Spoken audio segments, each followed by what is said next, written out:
मेरी सालगिरह। मेरा नाम सरफराज है। 20 अप्रैल मेरी सालगिरह का दिन है। ये मेरी छठी सालगिरह है। मैं 6 मोमबत्तियों को फूंक मारता हूँ।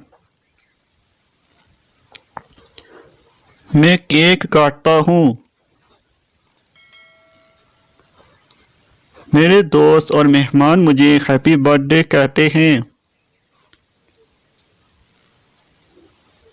वो तालियां बजाते हैं और मुझे तोहफे देते हैं।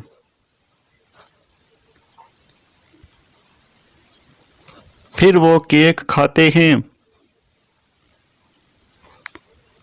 सब दोस्त और मेहमान खुश हैं।